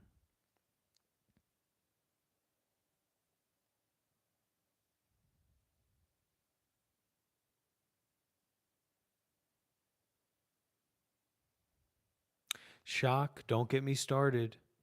It's 12:15, it's almost 12:15 in the morning, Shock. Do not get me started. Do not get me riled up.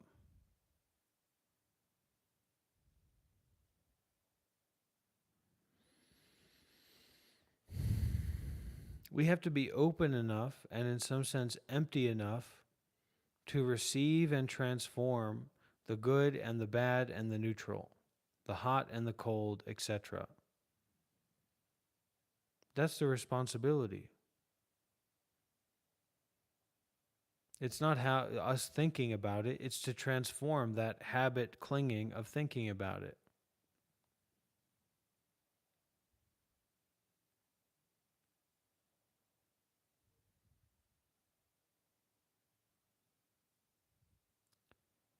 For me,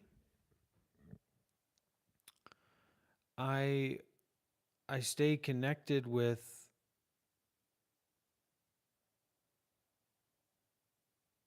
those who are concerned or connected with the path. I stay connected with the teachings, the deepest and most resonant teachings that I can feel connected with. And I stay connected with, and I kind of rely on this non planning and non time based awareness, this resource of openness or emptiness of anything or everything. And I keep my fingers crossed. But really, the keeping the fingers crossed is just the leavovers of conceit. Really, you know, nothing's going to get better or worse. So just let it be nothing.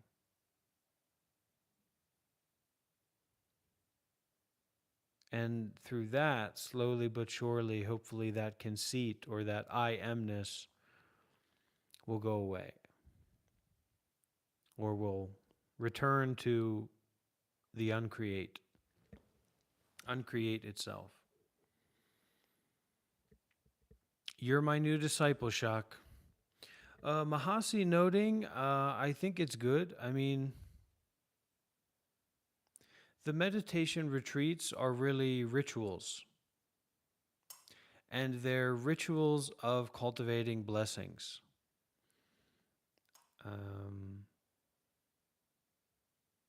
so, in that way, that makes perfect sense, and blessings are very useful. And what most people want to do is not to get enlightened, but to cultivate more blessings. So, meditation retreats are ideal. People tend to think that, like, you'll get enlightened if you go to a meditation retreat, but you're really just kind of preparing yourself for the possibility of getting enlightened by making blessings and by starving your greed, your anger, and delusion. So I practice more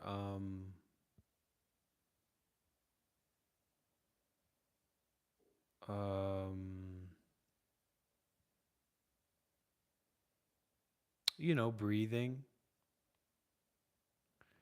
and mindfulness and detachment of dhammas or of phenomena. So I see this as a phenomena. The phone in front of my face, the light over here, the number on the screen, how many people are watching. This is a phenomena. And so I practice to be mindful of this phenomena, this happening, without being attached or identified to it.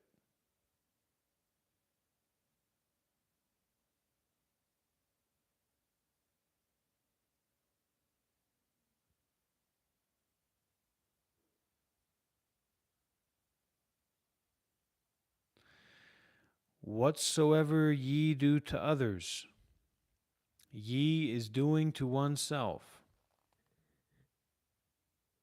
If you step on the samurai's foot, it's your own sword that will cut off your head.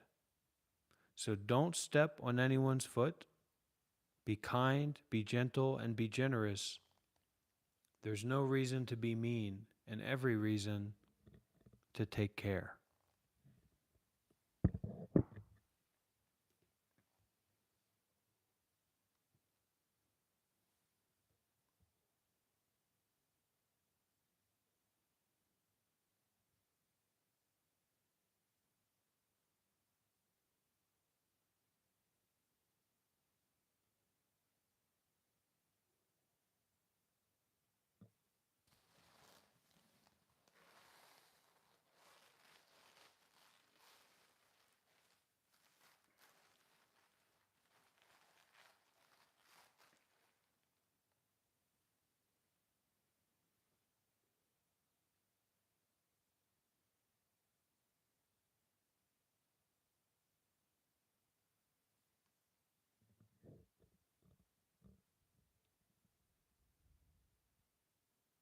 Questions or sharing experience?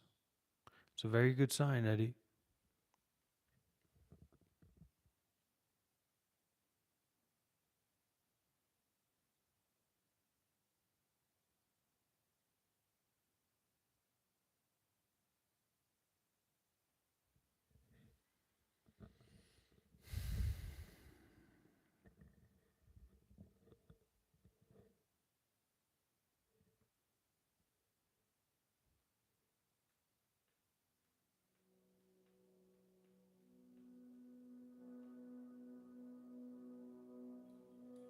Shambho,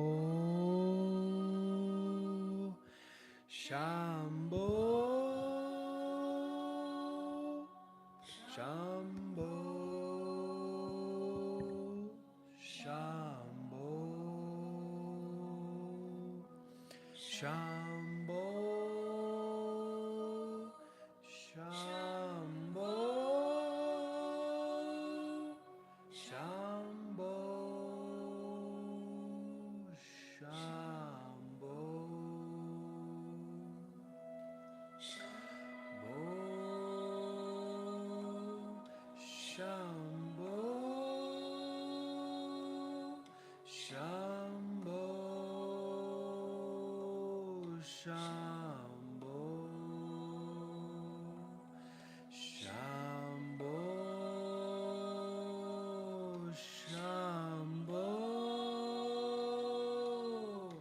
Shambho, Shambho,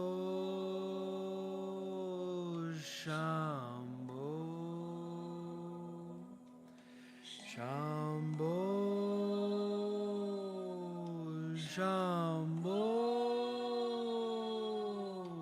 Shambho, Shambho, Shambho,